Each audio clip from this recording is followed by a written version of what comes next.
Okay, I make it 5 o'clock London time, so I think we will begin. So Okay. welcome everyone to the SHAC September 2025 seminar. I'm Frank James, I'm chair of SHAC. We're broadcasting live on both YouTube and on Zoom. Could everybody mute themselves, please? And then Francesca will talk for sort of 20 to 30 minutes, and then we'll have 30 minutes or so of moderated discussion. Those people on Zoom, if you can indicate in the chat box that you want to ask a question or put a hand up or something like that, and then I'll call you to ask a question or to make a point directly. Those of you on YouTube, if you could enter your question into the YouTube chat box, that will then be passed to me. So one of the sort of technical issues we've never been able to resolve is I can look at both things simultaneously without causing problems. Okay, so this month's seminar provider is Dr. Francesca Antonelli, who's a researcher in the history of science at the University of Bologna, where she teaches cultural history of science. Her work focuses on families and knowledge making in the sciences between the Enlightenment and the Restoration, especially in chemistry, with particular attention to note-taking practices and their connection with experimental practice and sociability. She's previously been a Marie Curie Fellowship in the University of Valencia, where she studied 18th century naturalist travel notebooks in relation to gender and materiality. She earned her PhD in 2021 from the University of Bologna and the High School Study of Social Sciences with a dissertation on Marie-Anne Loucie Lavoisier and her laboratory notebooks of her husband, Antoine Laurent Lavoisier. Later published open access by the Italian publisher Viella.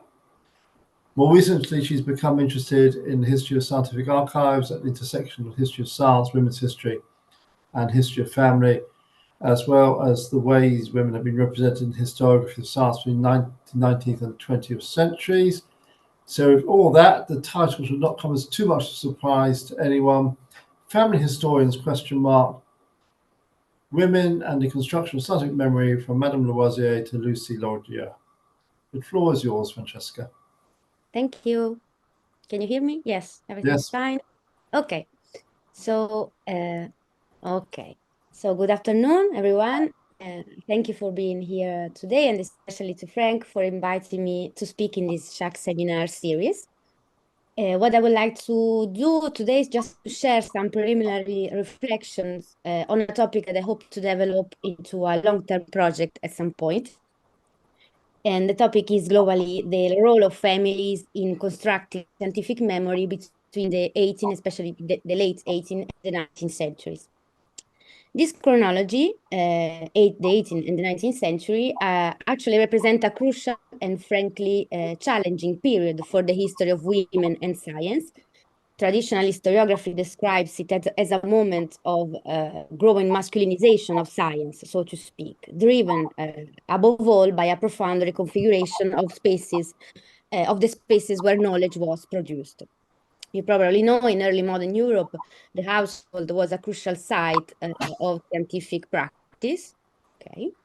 And families frequently worked alongside savants and were deeply involved in their research. In the late 18th century, however, scientific work was increasingly carried out in new specialized scientific institutions, while the figure of the scientist, of the male scientist, emerged gradually as a clear, defined professional.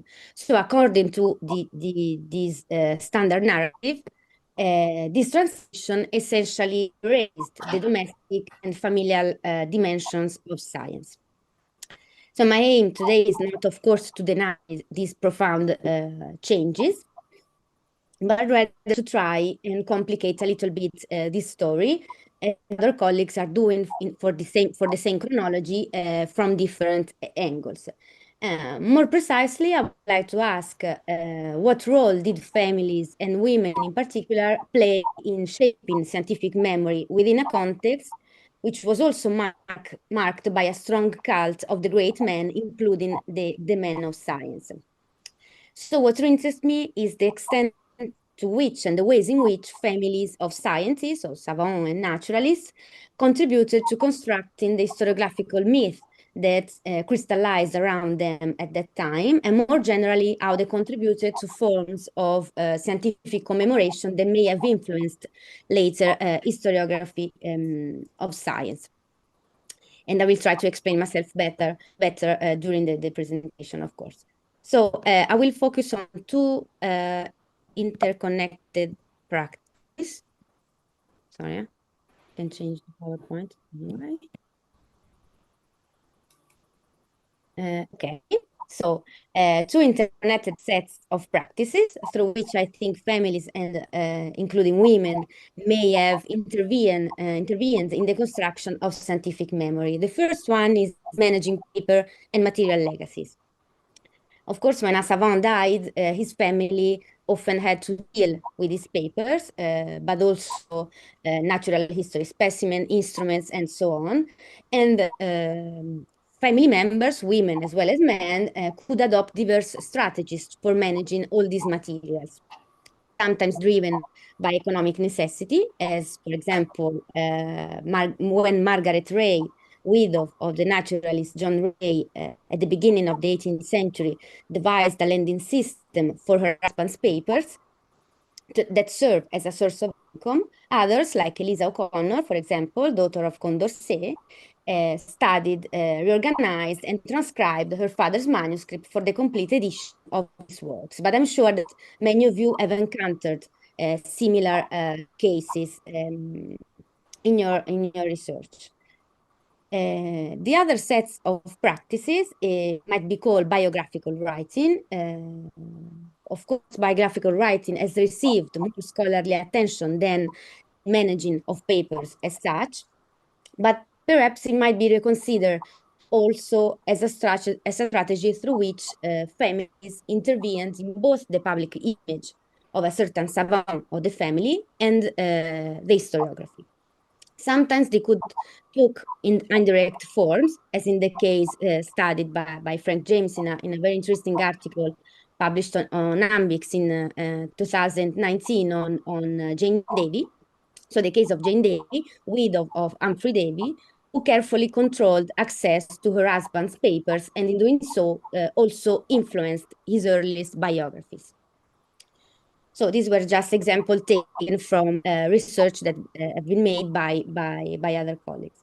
So my question is whether these practices might constitute one of the fields in which women's presence in scientific culture took place, so to speak, even as the formal spaces of science became increasingly masculinized, so to speak, towards the end of the 18th century. And in turn, what does this mean for the visibility of the family itself? So what stories do these practices tell about the family? The stories of scientific commemoration tell about the family of the scientist, and not just about the individual scientist. And to illustrate all that a little bit better, I will concentrate on two case studies. The first one is that of Marie-Paul Lavoisier, or Madame Lavoisier, who famously contributed to Lavoisier's posthumous reputation as both founding father of modern chemistry and martyr of the French Revolution, and less well-known case, and also one could say less successful, as I will show, case of Lucie Laugier, niece of François Arago, who around the mid-19th century offered her own version of the life of the famous French astronomer.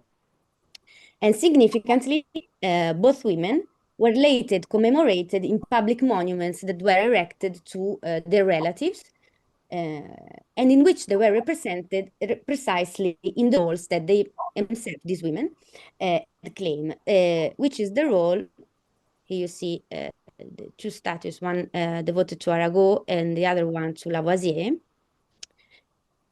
And so the roles, you can see in the bas-relief of each statue, this woman represented in the role that they had claimed, which is the role of, that is the role of the secretary, charged with compiling, preserving, and managing someone else's papers. So I think that their presence on these public documents also can raise some intriguing question about the visibility and the recognition, and more broadly, the representation of their contributions. But let's go to the case studies. So the first one, I said Madame Lavoisier or Paul Lavoisier. I think exemplifies both these sets of practices I have briefly mentioned, the managing of papers and biographical writing. Known primarily as the wife and collaborator of the French chemist Antoine Laurent Lavoisier, was executed on the guillotine in 1794, her activities until her own death in 1836, because she lived more than 40 years longer than Lavoisier, I think might reveal how these intellectual and material practices of scientific commemoration could operate. And I will focus just on some key aspects of her work, above all after Lavoisier's death, and I will not focus really on her, let's say, her collaboration with Lavoisier during the 18th century. We'll just say a few words that, namely that during the 20 years of her collaboration with Lavoisier, which is today well known. So during the 30th year of this collaboration between the early 70s and the early 90s, Madame Lavoisier contributed substantially to drafting Lavoisier's scientific papers, particularly the laboratory notebooks and the travel journals, which together constitute a sort of archive of Lavoisier's experimental practice. And here you see an example from Lavoisier's laboratory notebooks. This was work that Paul Lavoisier herself described, said, as that of a secretary, and which was visible to her contemporaries in various ways, which I cannot explore in detail today. I just mention that if you can see in the slide, one of the famous drawings she realized in the early 90s, in the early 1790s, and in which she represented herself, as you can see, in the act of taking notes during Lavoisier's experiments on respiration. But there are other sources that goes in the same direction. Anyway, all these papers dating to related to the collaboration between the Lavoisiers, together with Lavoisier's other possessions, books, naturalistic collection, and instruments, totally several thousand pieces, were recovered by Paul Lavoisier after being confiscated during Lavoisier's trial in 1793. So she recomposed them. She recomposed all these objects at various times in her Parisian residences, and particularly in this hotel that you see here, in Rue d'Anjou, which especially in the first decades of the 19th century was transformed into a sort of domestic museum, so to speak, dedicated to Lavoisier's memory. Several visitors reported feeling surrounded by Lavoisier's shadow, as one of them put it, which was cast by the display of the instruments, the papers, and the minerals, but especially the instruments. And here you see how Benjamin Count of Ramford, whom Paul Lavoisier married in 1804 and then divorced in 1809, described his very first visit to her house. And you see that in his travel journal, he says, found Madame Lavoisier at home. She receives every appearance of being a cabinet de physique.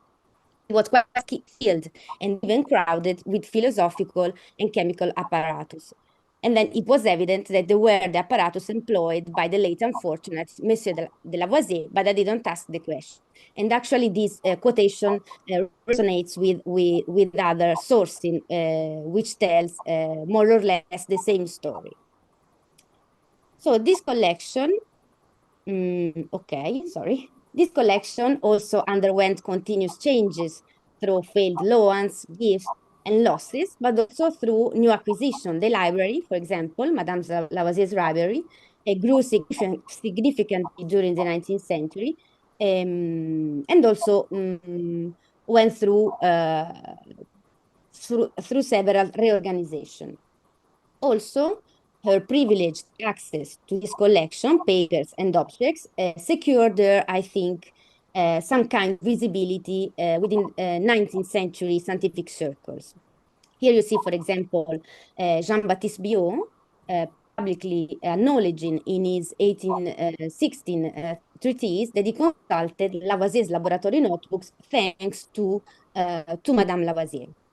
But we could make another example, for example, one from Cuvier, who once again mentioned Madame Lavoisier as the source, if I may say so, of one of the specimens he's studying, which comes, as he says, from Lavoisier's collection.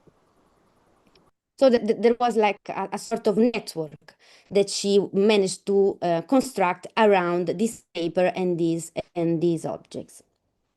She also produced a biographical account of Lavoisier around 1820 for Cuvier's entry in the Biographie Universelle by the Michaud brothers, the entry devoted to Lavoisier.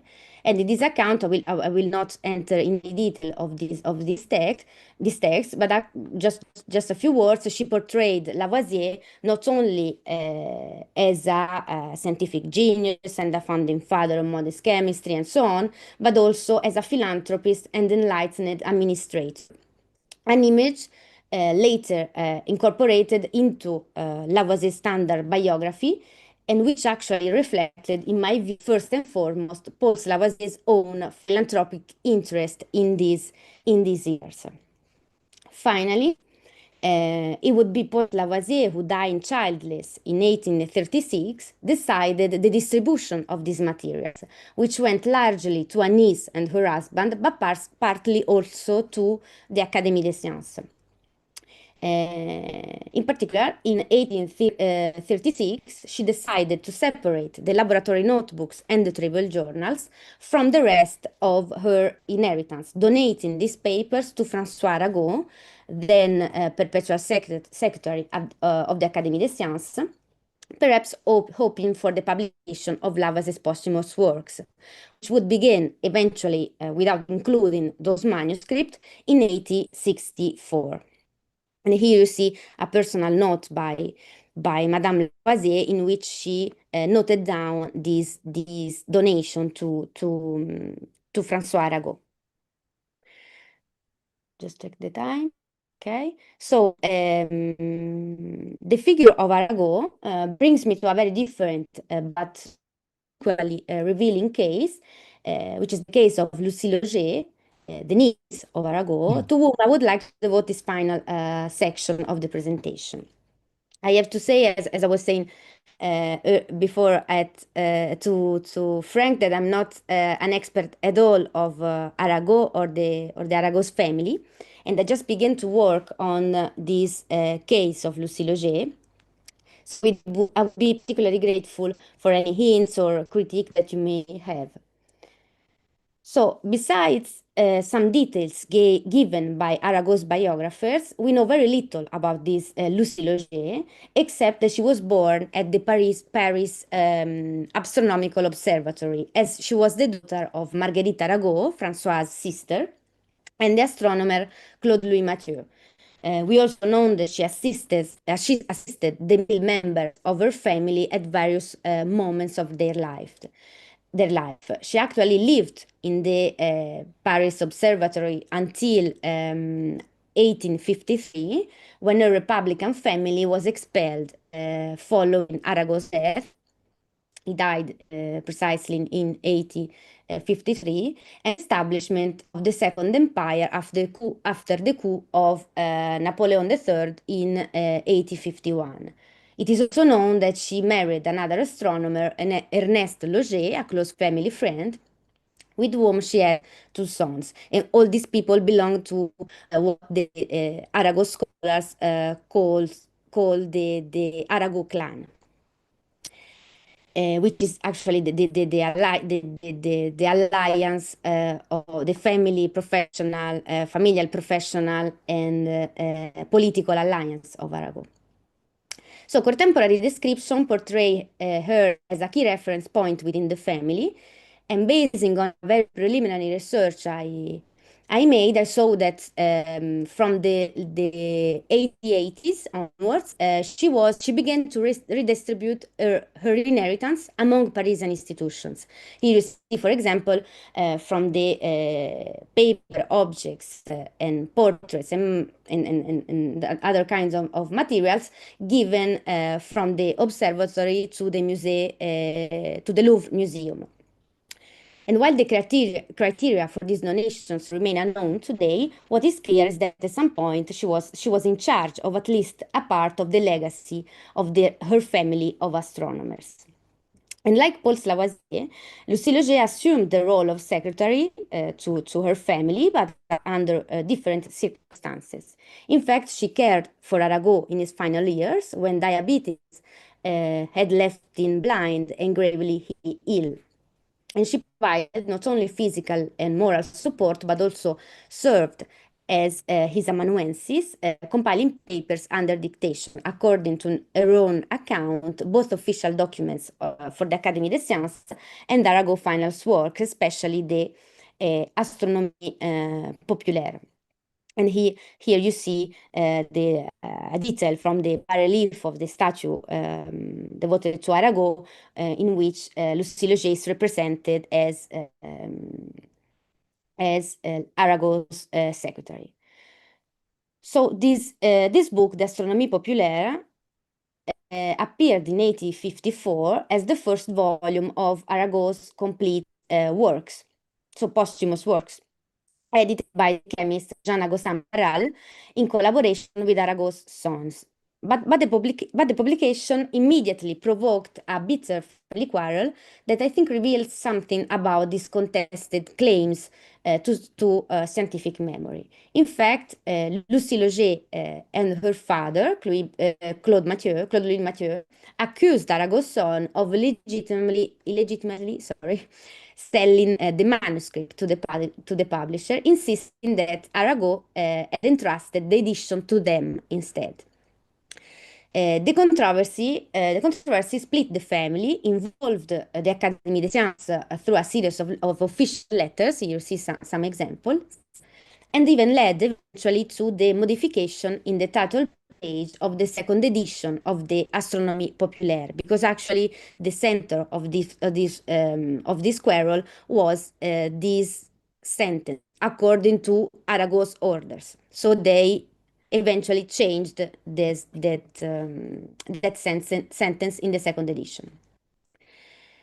So this quarrel on Arago's memory is recounted in detail in one of the two biographical writings that Lucie Laugier left us, and particularly in this little notebook you see here, which has this long title written by the author, is the hand of Lucie Laugier. And this long title mentioning the three parts of the account, and it is quite a long account. It's 70 pages written on recto verso. So the three parts of the account, I was saying, the coup of Napoleon III that surprised Lucie Laugier and his mother, Marguerite Arago, while traveling, the final months of Arago's life, when Lucie was assisting his uncle both physically and intellectually, and finally the publication of Arago's posthumous works by Barral and Arago's sons, that Lucie considers, as you see from the title, as calumnious. And the notebook was not, this account was not published at the time, but was transcribed as you see in the slide, in the 1990s, transcribed and published. So what I find particularly interesting about this text, which I think would deserve a specific study, is the dual narrative that the author, Lucie Laugier, develops, and which we could summarize like this. On one hand, through her account, Lucie Laugier presents a strongly political and specifically Republican image of her family, and especially of Arago, portrayed here as a political martyr, a victim of a plot by Napoleon's supporters who wanted him dead because of his, and especially of Napoleon's doctors, who wanted him dead because of his well-known engagement in the 1848 Republican government, and more generally his political activity on the Republican front. Arago, as scholars like Maurice Domas have shown, had been in fact presented by the new regime, the Second Empire, as a genius of French science, but essentially an apolitical figure. So in this sense, his niece writing, I think, offers a strongly political counter biography. Many pages are devoted to also the violence of the new regime towards the Republicans' families, including, of course, the Arago's families. So, on the other hand, and on this point I conclude, Lucie's writing was also autobiographical. Insofar, while remembering Arago, Lucie Laugier also claims her work as a secretary, which she describes as absorbing, exhausting, totalizing. Here you see one of a quotation, but this is like a red thread of the narrative. She tells us in detail about her work routine, as you see here, as well as her disappointment and anger at being usurped of this role when assembling the manuscript for the posthumous edition of her uncle's works. Maybe okay. So here, for example, you see she uses a lot of dialogues to report what Arago supposedly said. François Arago supposedly said about this famous edition of his works. Here, for example, it seems like Arago said that the Laugier family, so her husband and her father, should have published his works, while his sons would have got the money. And she used a lot of dialogues, perhaps, to emphasize I don't know how to say that, but to stress that these were the real words by Arago. So it's not surprising that she expressed satisfaction after the inauguration of the 1879 monument devoted to Arago, which not only recovered, and we are here in the first decade of the Third Republic, the Republican Arago. Here you see the other bas-relief of the statue. But also her own image, and which was part, as said, of this new monument. And her work was also briefly mentioned in one of the inaugural speeches on that day. And here you see very briefly some allusions she made in a letter to her uncle Etienne Arago, in which she speaks explicitly of that of the inauguration of that statue. So to conclude, of course, turning these case studies into a broader research project requires asking to what extent they were representative or rather exceptional. But maybe if we consider the various episodes already highlighted by other scholars, and I think there are many more to be found, it seems to me that further reflection in this direction could help us rethink this problem of the role of families, and especially of women, in the late 18th and the 19th century scientific culture. And I stop here. Thank you.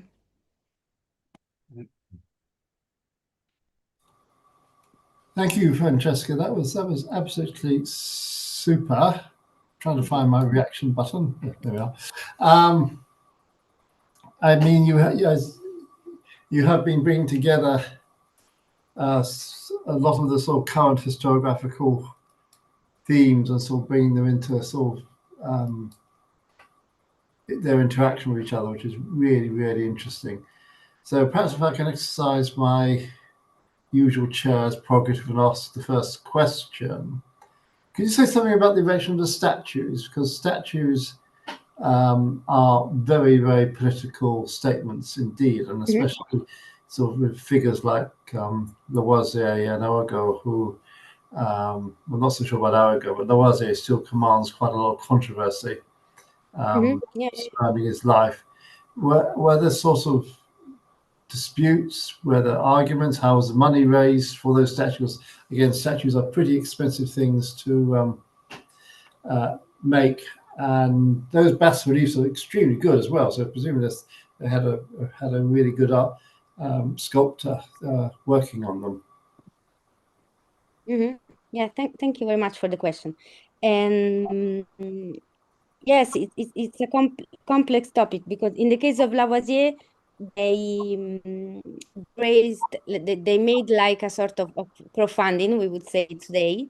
And the main idea was to demonstrate that the new chemistry was a French science. This was a little bit the theme underlying the statue. And in fact, the statue was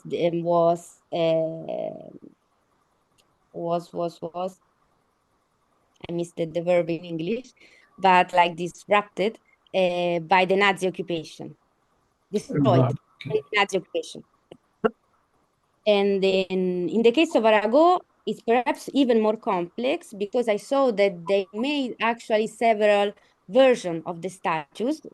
Several statues were devoted to Arago after his death, and at least three. I know at least three statues for different moments, and each time very different values were attached to his image. So, for example, the first one was in the 60s, and the inaugural speech in Estagel, I think, and the inauguration speech, for example, stressed the fact that he was not so a political figure, that he was a glory of the French science, and he was perhaps even a little bit friend with Napoleon III, which was actually not true. And then in the 70s, under the Third Republic, Arago is once again the hero of the Republican history of France. And so it's quite interesting, because each time these men changed a little their message and their symbols. Okay. But I'm sure there is much more to be said about those statues and their stories. John, I saw one of those images that you've talked about of Madame Lavoisier taking notes. Do you have any comments or questions? I did have some thoughts as a result of what's just been said. When, Francesca, you juxtaposed the sketch from Marie Lavoisier's sketchbook of the laboratory work, yeah, I was very interested to see that in the bas-relief sculpture on the statue, that Madame Lavoisier has been placed in exactly the same pose as she drew herself in the sketch, indicating that the sculptor knew that image. And I was interested how he might have known that and how it came about, because they weren't published then, were they? No, that's a very good question, because they weren't published. But you are totally right that the sculpture took inspiration from her drawings, and Yes. actually mixed two drawings. And I was trying Yes, to it share one. mixes too, that's right. Yes. It's the other one, yes. Yeah, I did have a further thought, something I don't know that much about, but the second marriage, yes, to Romford. Um, I've often, well, I've sometimes wondered about Rumford's motivation for this marriage. It wasn't a very successful marriage, as I understand. Did not last very long. I've sometimes wondered whether Rumford himself actually pursued Marie in order to get hold of Lavoisier's paper and legacy himself, if not her money, because at that time she did not actually have much money, I believe. Do you have any thoughts about that? Okay, thank you. I personally, but it's just a personal opinion. I think that Ramford was seeking for fortune in the broad sense because she had a lot of connection in scientific circles in Paris. She was still very well known among scientists, both older and younger. And it's quite clear when you read his travel journal by Ramford or the correspondence related to Madame Lavoisier that at least at the beginning in her house he found like a meeting point which that was important for him at that stage. And also, as you say, the instruments of the famous Lavoisier, no, because it was like a myth already Mm. when Ramford met Madame Lavoisier. And you can feel that in his travel journal that he is like totally fascinated by this house filled with Lavoisier's belongings, perhaps um, more fascinated by that than anything else. Yeah. It's like a feeling that you have when you read this journal. Okay, well, thank you very much indeed, Francesca. Thank you. Thank you. Can I add a bit about Rumford and Madame Lavoisier? Yes. I mean, saying it was a sort of unhappy marriage is putting it very mildly, indeed. If you read the letters that he writes to his daughter in New England, they just he and whom he called Countess Rumford fought like cat and dog. And there were all sorts of fallouts from this. So, for example, she always refused to dump her first married name of Lavoisier. So she wanted to be known as Lavoisier Rumford, and Rumford couldn't stand that and sort of complained bitterly. And there's a wonderful letter that Rumford writes to Viscountess Palmerston, who, so far as I can make out, is one of the few women who did not sleep with Rumford, whom Rumford knew well, saying that on their marriage that Lavoisier overthrew Caloric, and now Rumford will overthrow. Sorry, start again. That Lavoisier had overthrown phlogiston, and that Rumford, was going to overthrow Caloric, and it would be a great privilege for her to be married to two such scientific revolutionaries. And that's a sort of, if he told her that, I can see why there would be lots of problems. But he only told Viscountess Palmerston, so far I can see. Okay, is it and is anybody on YouTube who wants to make a contribution? Not at the moment, but we could wait for a few minutes. Could you encourage them to Yeah, for sure. having the chat box? Carolyn, do you have any comments? No, and not really. Well, just an observation that it's very intriguing. It was a great presentation, and I'm just thinking there must be so many more of these cases out there to explore. I'm reminded a bit. I don't know if anybody's seen the musical Hamilton, but in many ways, the Hamilton's wife did a very similar thing in terms of because he died so young in a duel, in terms of keeping his reputation and history and everything he did alive. And I'm just thinking in that sort of era, you've got a lot of women who obviously don't have access to work, but who obviously bright and intelligent and invested in their husband's work. It would just be, it's fascinating to know how many more of these types of stories there are out there, particularly among scientists. I feel like these cases are quite numerous. Yeah, But like I should think they are. Yeah, and that's why I found this question. I'm fascinated by this question because I have the impression that these are like trivial practices, and that almost everyone has to do when he in case of an inheritance, no? Yeah. And Yes. Yeah.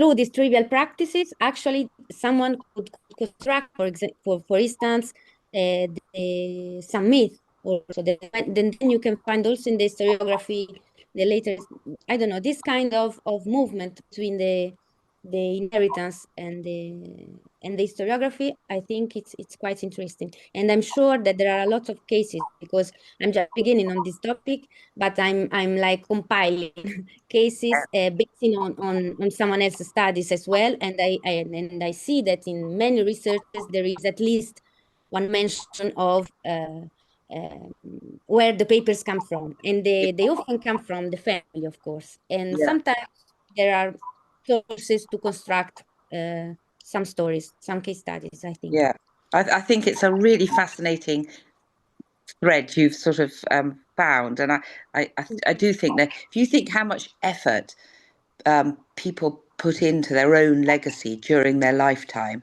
and actually marrying somebody who is capable of continuing that after your own death is you know, a fantastic way of making sure that legacy sticks beyond you. And at the same time, the legacy can change, because in the case of Mme Lavoisier, for example, she continued all the time, yes, of course, to celebrate her late husband, but to reappropriate that image, because that image slightly changes each time, every time she writes something, or sometimes, for example, even when she moved the books, at some point, I think, I'm pretty sure that she changed the organization of the books in her house. And of course, this is not a major event in history, no? But if you think that people used to meet in her house and also in her library, maybe something like this also change something in her own image and the image of Lavoisier. Yeah, and fascinating, brilliant. Okay, thank you. We have a comment and question from the YouTube feed from Sofia Kamalova. Thank you very much for your excellent talk. I was wondering, when they wrote the biographies, how did they position their own role in the scientific achievements? This is a very good question, because in the writings I read, the position is often, at least in the case of Mme Lavoisier and Lucie Laugier, the position is ambiguous. In the case of Lucie Laugier, it's quite clear that when she's complaining and about all this story, and she's writing this very sad and tragic story of her family, it's quite clear that she wants at the same time to claim actually what she had done, and for this man, no? So it's clear that she wants to speak also about her own role, but this kind of topic like enters in an ambiguous way in the narrative. And in the case of Mme Lavoisier, we are also in different chronology, in a different political and social context, and it's even more ambiguous in her biographical writing. But for example, in her brief text, in this brief text that she writes about Lavoisier, she speaks all the time about all the qualities and virtues of Lavoisier, but many of these qualities and virtues were also connected to her own work. For example, she speaks a lot of the notebooks. but everyone at the beginning of the 19th century in her own circles knew very well that she had worked on that notebooks as well. So, you know, this kind of strategies that you can find in these writings. Yeah. That's my impression. But Okay. Okay, so we've got 3 questions now. John, query about politics. Yes, I was very interested in the way in which both your cases could be described as very, very political. I mean, obviously in personal senses, which you illustrated particularly with reference to Arago and Lucy and the Sons and so forth. But I mean, a matter of national politics. It's not just the dramatic case of Lavoisier, but Arago and the Second Empire and what happened as a result. And I was trying to think if I knew of British examples of equivalent scientific figures and accounts of them by women, which matched these French experiences, and I couldn't think of anything British off the top of my head. I was just wondering if it's actually a fairly consistent feature of high-level French scientific life, and that somehow the scientific community is more tied and affected by the national political community than elsewhere. That may be completely wrong, I just don't know, but I thought it was worth thinking about. yes, thank you very much. I will think about that because I don't have an answer. Okay. But no, you're absolutely right about the politics. And one thing that fascinated me is this duality of scales, no? Because you have the familial scale and the political scale, and the family is clearly interacting with politics, like Okay. they're like reacting, no, in Yeah.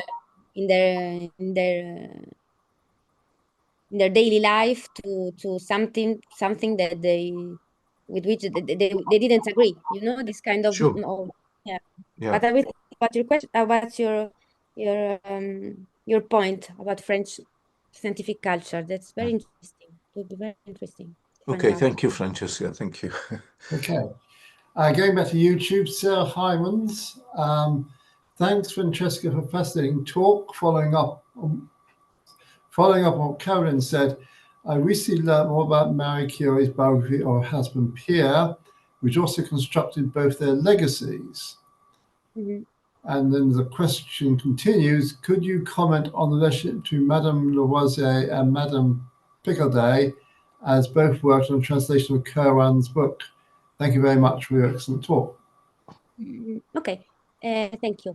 I will try to be very quick.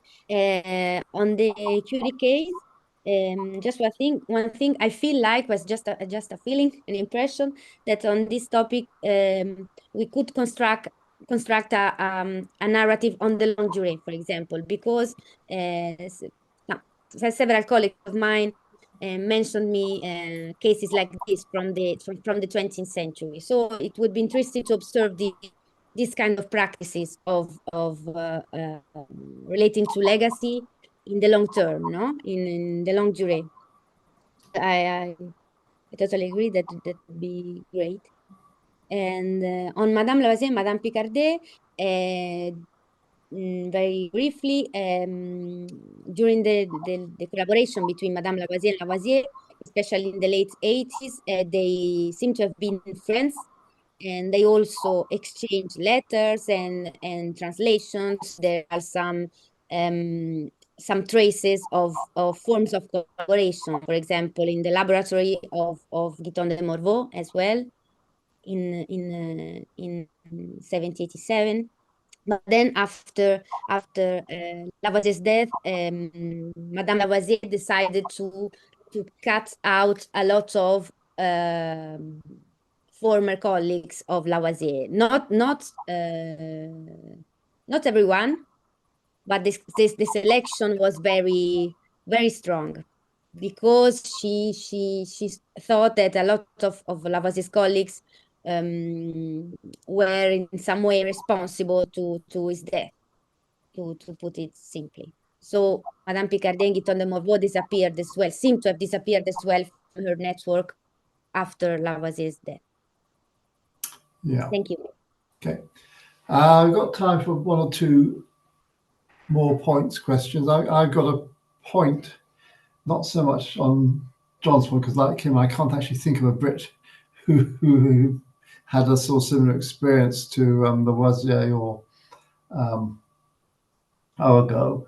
But the whole idea of families preserving legacies can end in tears. And Anna Simmons and I are sort of currently working on various studies of William Thomas Brand. Now, Brand in his time was a contemporary of Davy and Faraday, and was held in the same sort of regard as Faraday and Davy were then.